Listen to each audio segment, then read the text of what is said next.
Mapagpalang araw po, ano? Mapapakinggan po natin ng si Claire Castro, Secretary ng Malacanang. Ayan yung bigyan niya tayo ng mga paliwanag. Hindi ko mo tao ni Marcos ito, ni PBBM,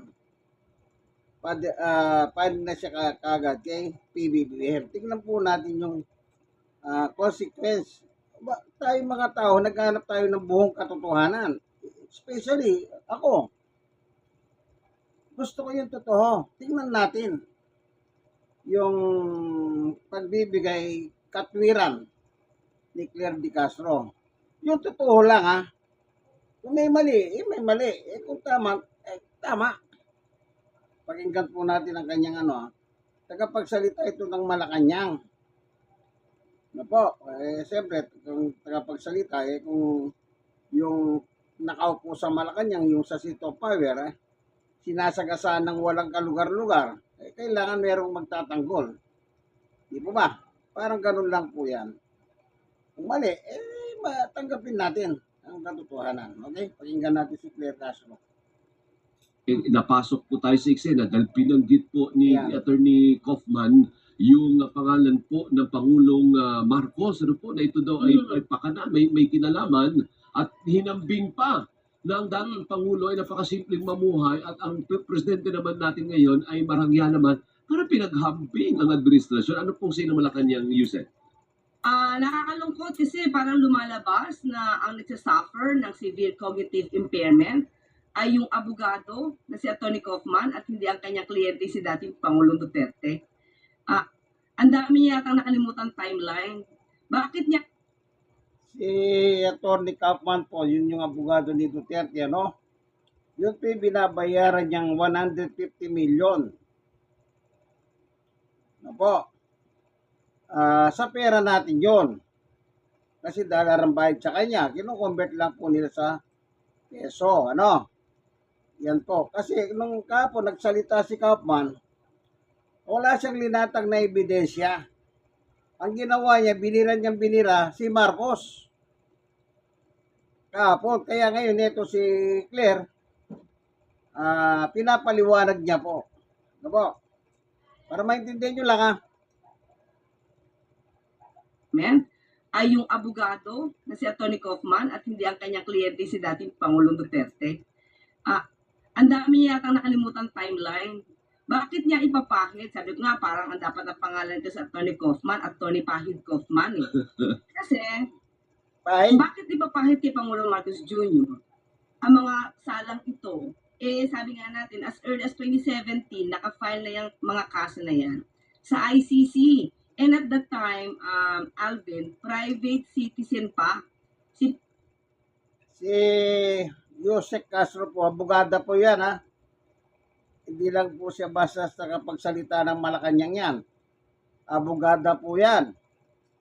Para lang maintindihan ninyo. Kaya, siyempre, pag abogada ka, batas ang tinututukan mo. Kasi abogada ka pwede ka ma-disbar pag lumampas ka ron. Okay? Sabi nga natin, as early as 2017, nakafile na yung mga kaso na yan sa ICC. And at that time, Alvin, private citizen pa si Pangulong Marcos Jr. Kung meron mang kasalanan at nandiyan sa ICC, ito si dating Pangulong Duterte, kasalanan niya yun. Dahil siya ang itinuturo na mastermind, architect, na madugo, no, na karumal-dumal na extrajudicial killings. So, sino ba ang pumupunta sa pamumulitika? Hindi naman lumalabas yung prosecution dahil wala man lang nabanggit dito patungkol sa mga administrasyon. Kung ito mismo si Atty. Kaufman na laging isinisingit ang administrasyon ngayon para lang mapagbigyan siguro ang mga pagdadrama ng pamilya Duterte laban kay Pangulong Marcos Jr. So, makikita mo, wala siyang denial ng patayan. Pilit lang ikinakabit sa di umanong pamumulitika, samantalang 2017 pa ito naganap, or rather 2017 pa ito isinampa dyan sa ICC. So ang layo walang connection dun sa patayan, in-enumerate yung mga di umano mga incidents at mga witnesses Mm. patungkol sa patayan, tapos ikakabit niya sa di umaning pagdadala ng dating Pangulong Duterte sa ICC. Yun talagang consequence noon. Bakit? Eh, may kaso sa ICC. I think Yusek may bubog talaga sila dahil pinayagan ng Administrasyong Marcos ang pagpapadala sa kanya o sa kay Pangulong Duterte sa The Hague. Yun ang bubog nila sa Marcos administration, Yusek. Alam niyo po, kanina nakikinig ako kapag pa nakikinig sa trial sa Dahig, ano? Pinakita po ng isang prosecutor. Naka-video pa, pinalalabas po sa mismong screen. Yung mga ginawa ni Duterte. Nagmula pa pala, nung mayor pa lang siyang Davao. Oh, nasa si Marcos doon. Hindi ko dinipesa na. Mayor pa lang siya. Pumapatay na. Oh, lalo na nagkaroon siya ng kapangyarihan na presidente, mas lalo lumawak ang kapangyarihan niya. Kumbaga, yung kapangyarihan sa Davao, hanggang Davao lang yun kasi siyang mayor. Pero ng buong Pilipinas na, ito na nga, nabulgar. Ano po? Kaya, wala pa si Marcos noon sa pagiging Davao niya na mayor. Hindi ko dinidipesa si Marcos kasi sabi ko nga po, sa katotohanan lang tayo eh. Kung mali. Pero kung totoo, ay tanggapin natin yan. Okay, pakinggan natin ulit si Attorney Yusek Claire Castro. Dahil pinayagan ng Administrasyong Marcos ang pagpapadala sa kanya o sa kay Pangulong Duterte sa The Hague. Yun ang bubog nila sa Marcos administration, Yusek. Oo, pero ibig sabihin, hindi naman siya connected dun sa mga dati pang kaso ng patayan. Tama So, naman. hindi ba dapat ang isipin ni Kaufman, paano mo mailulusot yung kliyente mo na ang daming inamin na patayan at, mind you, Alvin, mismo isang lawyer dyan, si Attorney Silvestre Bello III. Siya mismo sa isang interview, umaming may pinatay si dating Pangulong Duterte. Inamin niya yon. At ang pagpatay nito, yung tao na hinagis o tinulak sa helicopter. What stands out most in my memory are my failures. But because of them, I'm able to over... Nay, may bisita kayo. Inamin niya yon.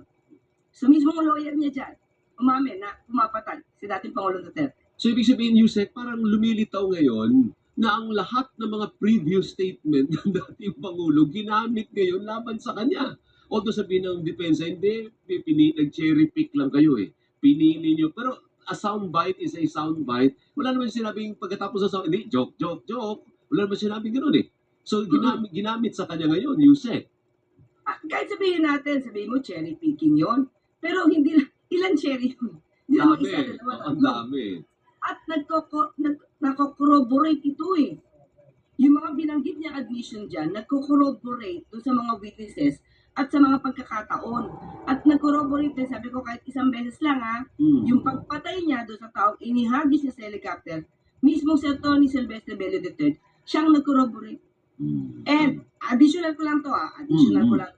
Banggitin ko na ulit, si Mayor Magalong. Mismo si Mayor Magalong, kapamilya, ang nag-interview sa kanya, si Carmina Constantino, inamin niya na masama ang epekto, ang nangyari sa EJK dahil may mga pinatay na sinadya. May pinatay at nasa listahan na mga political rivalry lang daw.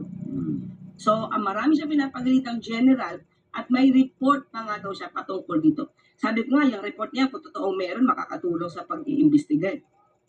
Inakusahan din, attorney, ayuset ni Kaufman, si Pangulong Marcos na So, maliwanag si Bello, abogado yan. Abogado ni Digong. Ayan ang sinabi ni Atty. Claire na siya mismo nagsabi na pumatay si Duterte, itinulak yung tao sa helicopter. O kita nyo? Ngayon, ang si Bello na yan, nasa dahig ngayon, tumatay yung abogado ni Duterte. O. Alam nyo, yung, kumbaga ito di na tayo magtataka kung maraming lilitaw na ganyang mga senaryo Yun lang dalawang DDS na state witness ng ano. Hindi naman tinanggi ni Duterte yung dalawang DDS niya eh. Nang binanggit sa Quad Committee yun, inamin niya. DDS sila. Pero si Bato, ni minsan, hindi niya inamin. Pero binuking siya ni Duterte. Ay, yung isa yan, si Bato, senador, DDS yan. Kaya ngayon, state witness sila. Sila yung malapit kay Duterte sapagkat sila yung pulis sa Davao noon na ginawang DDS. Kaya yung maraming kwento dyan, sigurado yun ang nagkwento. Si Bato lang hindi nagkukwento eh. Anong ginawa ni Bato? Eh di magtago. Yari siya. dito. Sabi ko nga, yung report niya, kung totoong meron, makakatulong sa pag-iimbestiga. Inakusahan din, attorney, ayuset ni Kaufman, si Pangulong Marcos na kumilos para masira si dating Pangulong Duterte, gayon din ang legacy ng Duterte administration. Ano reaction? Paano masisira? Sabi nga natin, 2017 pa lang, doon na pinag-uusapan na yan. Marami ng mga journalist, marami na sa media, hindi lang dito. Globally, pinag-uusapan yung pag-amin mismo ni dating Pangulo Duterte na siya'y pumatay doon nga sa BBC, nasa report doon. 3 ang kanyang pinatay. At that time, nadoon pa si Senator, at that time, PNP chief pa, Bato de la Rosa. So, papaano sisirain ni Pangulo Marcos Jr. yung kanyang legasiya? Anong legasiya niya? Pinag-usapan nating legasiya niya, pagpapapatay. Kung pagpapapatay yan, hindi lang si Pangulong Marcos dapat ang sumira dyan. Hustisya. Hustisya dapat managot. Managot siya sa hustisya. Hindi ba? So, hindi pa rin sabihin si Pangulong Marcos na sumisira ng legasiya yan. Ang legacy. Alam niyo nung araw sa Quad Committee na yung 19th Congress, umatay si Duterte, yabang-yabang pa eh. 19th Congress, sa Senado tsaka sa Congress. Inamin niya naman niya eh. Kasi tinanong siya ni Pastor Benny Abante, congressman. Mr. President, sabi niya, pumatay ka na ba ng tao? Ano sagot? Oo! 6 na nga yung napatay ko. Doon sa may firing range, doon sa Davao. Na sinasabi ni Pastor Benny Abante. Naalala po pa ba itong lugar na ito? Doon niya kinonek yun. Yung firing range na yun, yun naman yung inimbestigahan ni Laila de Lima noon. Kaya muntik ding mamatay si Laila de Lima doon. Buti hindi nila nakuha. Doon sa firing range.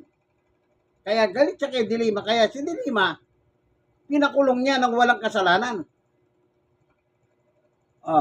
Pero kung nakuha niya si de Lima doon sa firing range, patay si de Lima. Baka wala ng de Lima ngayon na representative ng Kongreso ng 20 Congress. Nakakita sila ng buturon ng tao. Hindi pa, ano pa si de Lima, no, na human right. At saka naging Department of Justice yan. Kaya yan. Kaya wala talagang kinalaman si Bongbong doon eh. Hindi ko dinidepensa si Bongbong. Ang tinitignan ko yung katotohanan dito, kaibigan. Yung katotohanan, no. Panoorin niyo yung PADCOM, 19th Congress. Lahat yung panoorin niyo. Yung mga iba't ibang mga pagyayabang niya. Pag-amin niya. Nagkataon na doon sila pareho ni Sunny Trillanes. Sabi ni Sunny Trillanes, gusto mo, pirman mo na yung waiver para malaman yung perang. Ano sabi ni Duterte? Bago pirman, gusto mo sampalin kita? O ba, kita nyo? Kung talagang wala siyang perang marami doon sa bangko, galing sa drug lord, galing sa mga pogo, pirma ka. Hindi. Humingi pa siya ng kondisyon, sasampalin ko. Inanda na nila yung waiver eh. Okay, tuloy tayo kay Atty. Claire. Tagapagsalita ng Malacanang. Hustisya dapat managot. Managot siya sa hustisya. Hindi ba? So, hindi pa rin sabihin si Pangulong Marcos na sumisira ng legasiya yan. Ang legacy niya ba pagpapatay? So, politika. Sabi ko, walang alam si Kaufman kundi mamulitika eh. Sa liham sa pre-trial chamber USEC, inakusahan ni dating Pangulong Duterte ang Office of the President na nasa likod ng sinasabing kidnapping at iginiit na isa siyang Pilipinong puwersahang isinakay ng eroplano para dalhin sa ICC Detention Center sa the Netherlands. Ano reaksyon niyo? Sabi nga natin, mahirap nga ito si Atty. Kaufman sa mga naratibo ng mga DDS nakikinig eh. Unang-una, pinakita na natin dati pa, yung kidnapping na yan, walang katotohanan. Dahil unang-una, meron tayong batas, RA 9851, nakipag-coordinate sa Interpol. Meron tayong residual obligations para gampanan din ang ating obligasyon pagdating sa ating mga treaty sa kasi international laws. Ngayon, mismo ang dating Pangulong Duterte, a day before siya maaresto, ang sabi niya, he is willing to be arrested pag nandiyan yung ICC warrant of arrest. Oo nga, sinabi nga niya yun. Parang diniklara nga niya, parang may sinabi pa siya dati na bring it on. May ganun pa siya. Yes.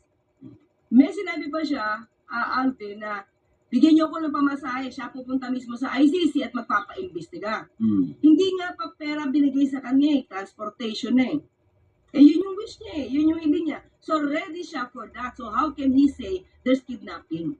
So it's really padrama para maawa ang tao, appealing to the emotions of the Filipinos, and that's it. Wala siyang depensa. Depensahan niya yung mga patayan, hindi yung pamumulitika. Again, binalik na naman ulit sa kanya kasi siya din naman nagdeklara nun. Sabi niya, willing siya Sabi niya, bigyan niyo akong pamasahe, pupunta ako doon. Tapos sa mga previously, sabi niya, bring it on. O edi, siya mismo nagsabi na pwede. Yes. Walang pamimilit doon. Unang-una, sabi nga natin, may gusto siya noon. Tapos sumunod tayo sa batas. Tapos Alvin, tandaan natin, doon pa lang sa Villamor Air Base, meron na doon lawyer Nandun na si Medialdea. Nandun na si, yung isa? Delga. I forget the name. Yung dating, si Delgra. Oo, Delgra. Tapos meron siyang, sa batas kasi, dapat meron kang anak na of legal age. Nandun naman si Kitty. So, pagdating niya, dinala siya doon, may lawyer, may doktor, may nurse, may security. Anong kidnapping doon? Diba? It's just part of the process. Diba? Sumusunod tayo sa batas. At kung kailangan may managot, nandoon na yung hearing na una nang mag-start ng hearing ICC. At nasa batas natin na kapag nag-start na ang isang international tribunal, that's Section 17 of RA 9851, we can dispense with the investigation here in the Philippines at ipapaubayan na natin doon sa nauna na nag-investiga. And that's part of our law. Okay. One last, dahil alis si Yusek ng 5:55, may iba pa appointment ito. Last question. Ready ba ang Malacanang? Paano pag biglang nagsabi yung ICC? Wala na, i-dismiss natin itong charges. Hindi na tayo po-proceed sa trial. Paano yan? Ibabalik siya dito sa Pilipinas, Yusek? Walang problema. Sa atin lang naman sumusunod tayo sa batas. Kung ano sasabihin ng ICC at ano magiging proseso dyan, syempre dapat igano. So, ready naman ang Malacanang. Sakaling ang desisyon ng ICC, halimbawa, there is no basis to proceed to wala pa po tayong trial, di ba?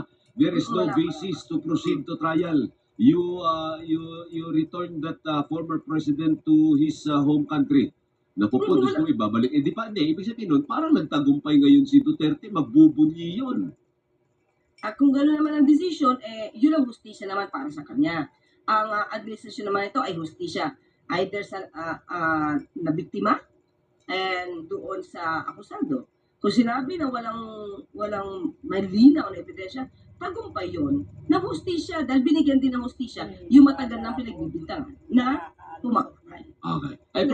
Pero kayo abogado, kami kasi hindi, di ba? Ordinaryo sa tingin ng abogado, mukhang uusad ba? Batay sa napakinggan mo kahapon, kasi first day pa lang naman, parang dapat ba umusad sa trial? O parang alanganin din? Oo, personal. Kasi lawyer po si Yusek. Go. Marami kasing nabanggit na mga instances ang prosecution.